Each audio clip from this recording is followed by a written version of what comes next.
Hello everyone. Class 9 के chemistry के batch में आप सभी का स्वागत है। अभी फिलहाल लास्ट टर्म पर हम लोगों ने स्टेट चेंज के बारे में बात की थी कि कैसे सॉलिड से लिक्विड बनता है, लिक्विड से गैस बनता है, गैस से फिर वापस कैसे लिक्विड बनता है और लिक्विड से कैसे सॉलिड बनता है।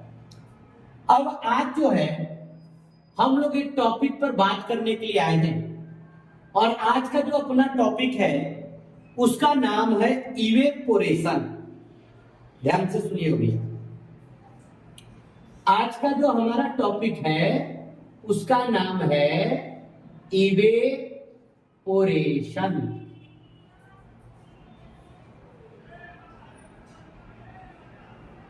शुद्ध हिंदी में इसको वाष्पोत्सर्जन कहते हैं, है ना। तो हिंदी में तो नहीं, पहले आप इंग्लिश में जानिए। आज के हमारे टॉपिक का नाम क्या है? इवेपोरेशन। अब अगर एक लाइन में समझना चाहें कि इवेपोरेशन क्या होता है तो आपको मैं बताऊं, अधिकतर किताबों में लिखा होगा कि लिक्विड से अगर गैस बन जाता, बात सुनिए, लिक्विड आप तो लास्ट टर्म पे बताए थे कि लिक्विड से गैस बनना बॉइलिंग है ना। तुरंत कंफ्यूज कहेगा सर आप बताए थे कि लिक्विड से गैस बनना तो बॉइलिंग है और आज कह रहे हैं कि लिक्विड से गैस बनेगा इवेपोरेशन में भी। लेकिन इसमें एक शर्त है, बिलो द बॉइलिंग पॉइंट।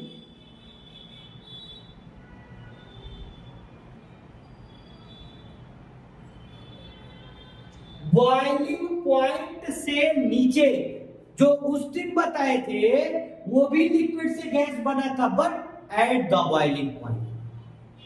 कोई वाटर ले लीजिए, उसको गर्म करिए, तब वह धीरे धीरे क्या बने, गैस बने, वह है बॉइलिंग।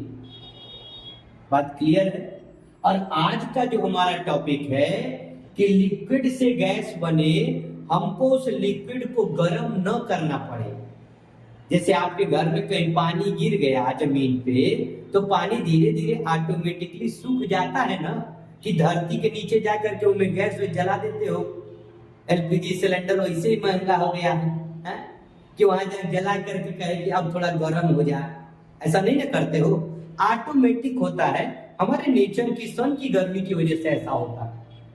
जैसे इस समय गर्मी का मौसम है, नदी है, नाले हैं, तालाब है, आपने देखा होगा वहां का पानी अब धीरे धीरे कम हो रहा है, सूख रहा है।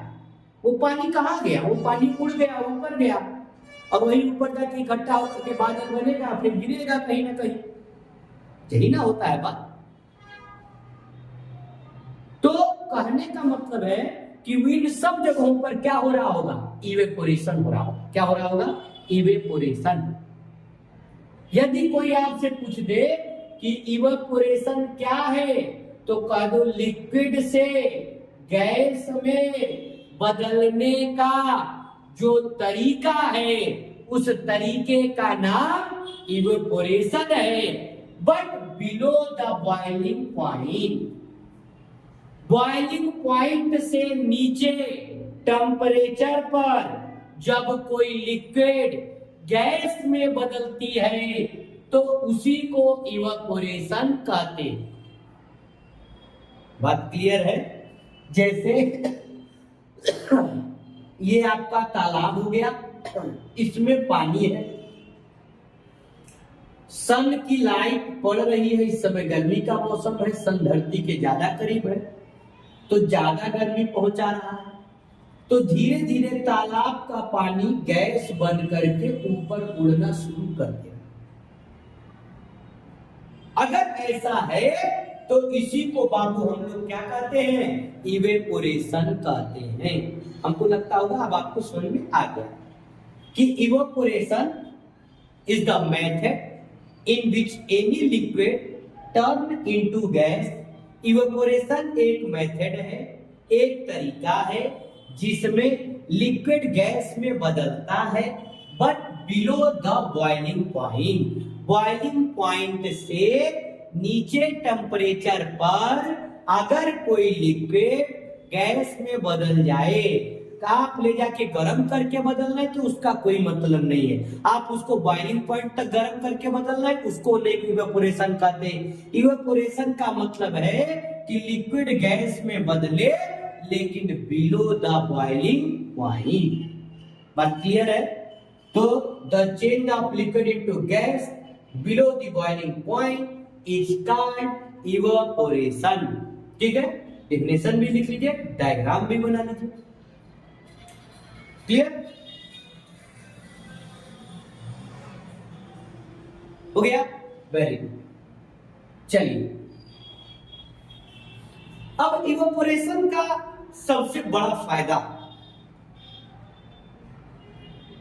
इवेपोरेशन बाबू जहां पर होता है, जिस सरफेस पर होता है इवेपोरेशन ना, उस सरफेस को ठंडा कर देता है, कूल डाउन कर देता है। यह सबसे बड़ा इवेपोरेशन का फायदा है। जिस सरफेस पर होगा इवेपोरेशन, उस सरफेस को ठंडा कर देगा। अब कहीं सर हमको नहीं समझ में आ रहा, आप क्या बताना चाह रहे हैं? हमने कहा गर्मी का मौसम है ना, नदी में पानी बह रहा है, आप नदी के पानी पर जाइए, वहां पैर डालिए और देखिए नदी का पानी इस समय ठंडा होगा, जबकि वो तो धूप में है, सनलाइट पड़ रही है, उसको एकदम हीट होना चाहिए, गर्म होना चाहिए। अधिकतर आपके घरों में इस समय पानी, जो छत पर पानी की टंकी है, उससे जब नीचे टोटी खोल रहे होगे तो पहले 10, 15, 20 मिनट गर्म पानी गिर रहा है ना इस टाइम, क्योंकि सनलाइट उस पानी को गर्म कर दे रही। लेकिन नदी का पानी, उसमें इस समय दोपहर में 1 बजे जाकर के पैर डाल करके बैठोगे तो तुमको गर्मी का एहसास नहीं होगा। क्यों नहीं होगा? क्योंकि वहां इवेपोरेशन हो रहा है, और जो तुम्हारे घर में प्लास्टिक का टंकी छत पर रखे हो, वो प्लास्टिक के कवर होने के कारण वहां पर इवेपोरेशन का प्रोसेस नहीं हो रहा है। वो हीट को उसके अंदर ही रख ले रहा है और धीरे धीरे धीरे धीरे धीरे धीरे पूरा पानी गर्म हो जा रहा है। वही नदी में क्या है कि सनलाइट पड़ी, ऊपर वाला सरफेस गैस बन के उड़ा, और जब सरफेस गैस बन के उड़ा ना, तो अपने साथ हीट को भी लेकर के गया,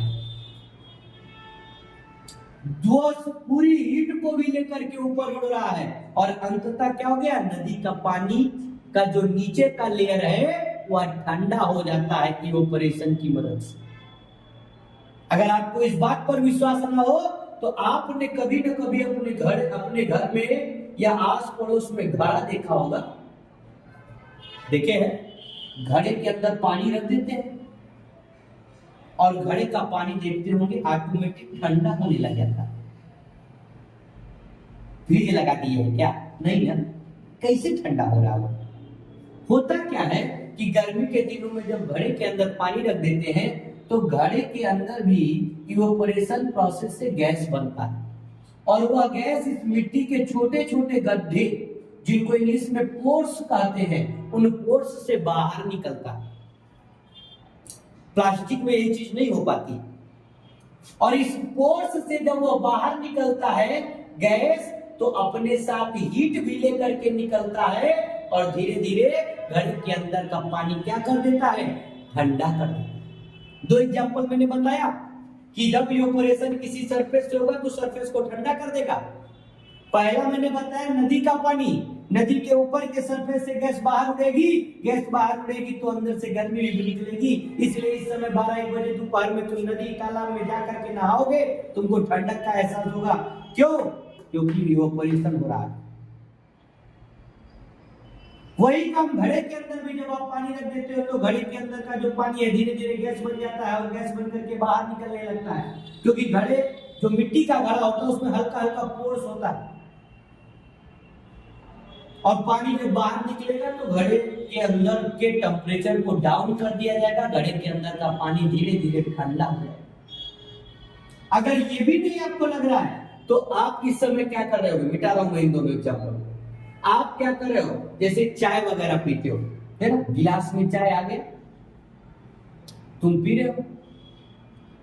अब चाय गिलास से जब डायरेक्ट पी रहे हो तो भैया चाय बहुत गर्म, तो तुम्हारे घर में मम्मी क्या कर देती है, कटोरी दे देती है, बाबू कटोरी में डाल के पी ले चाय बाबू। ठीक, तुमने कटोरी में डाल के चाय पीना शुरू किया। अब कटोरी में जैसे ही तुमने उस चाय को डाला, उस चाय के सरफेस में इंक्रीमेंट हो गया, सरफेस बढ़ गया। सरफेस जब बढ़ जाएगा ना तो ऑटोमेटिकली ये जल्दी से जल्दी ठंडा होने लगेगा। चाय से भी भाप निकलती है, लिक्विड से गैस बनता है। और जब चाय को जब आप किसी सरफेस में फैला करके रख दो, अधिकतर घरों में होता है, मान लो सब्जी बनाए, सब्जी बहुत गर्म थी, तुमको जल्दी खाना है, तो सब्जी थाली में लोग पलट करके फैला लेते हैं, क्योंकि ये सरफेस बढ़ जाएगा तो जल्दी से जल्दी हीट ऊपर उड़ेगी और ठंडा हो जाएगा। यही होता है, अधिकतर होता है। चावल वगैरह खा रहे हो, बहुत गर्म है, फैला नहीं। खिचड़ी खा रहे हो, फैला नहीं, ताकि सरफेस बढ़ेगी तो जल्दी से जल्दी ऑपरेशन होगा और ठंडक हो जाएगा। यही नहीं, इस समय गर्मी का दिन है, पसीना बह रहा है, अभी मैं फैन ऑन करूंगा तो फैन की हवा मेरे पे लगेगी और ये पसीना उड़ेगा, और पसीना उड़ेगा ना तो इस सतह की गर्मी भी लेके उड़ेगा और हमको अचानक से हल्का हल्का ठंडक ठंडक सा फील होने लगेगा। यानी सरफेस का टेम्परेचर क्या हो रहा है, डाउन हो रहा। बात समझ में आ गई? यानी कि इवोपोरेशन, जैसे अब हमारे शरीर है, हमारा बॉडी है, ये सरफेस है, पसीना निकला हुआ है, इवोपोरेशन होगा तो ये पसीना उड़ेगा, और पसीना उड़ेगा तो इस सरफेस का गर्मी लेकर के भी उड़ेगा। गर्मी कहां से? बॉडी के अंदर से आ रही है। बॉडी में लगातार खाना खाना डाइजेस्ट हो रहा है, कार्बन डाइऑक्साइड बन रही है, कार्बन डाइऑक्साइड ही बॉडी में गर्मी बढ़ा रही है। उस गर्मी को मेंटेन करने के लिए अंदर पसीना हो रहा है, और पसीना जब उड़ेगा तो सरफेस से गर्मी को भी लेकर के उड़ेगा। बात समझ में आ रही है? तो इवोपोरेशन सरफेस को कूल करता है। जितना ज्यादा सरफेस रहेगा उतना ज्यादा इवोपोरेशन होगा। सरफेस जितना ज्यादा होगा इवोपोरेशन का प्रोसेस भी उतना ही ज्यादा होगा। बात क्लियर है? तो आज के लिए बस इतना, ठीक है।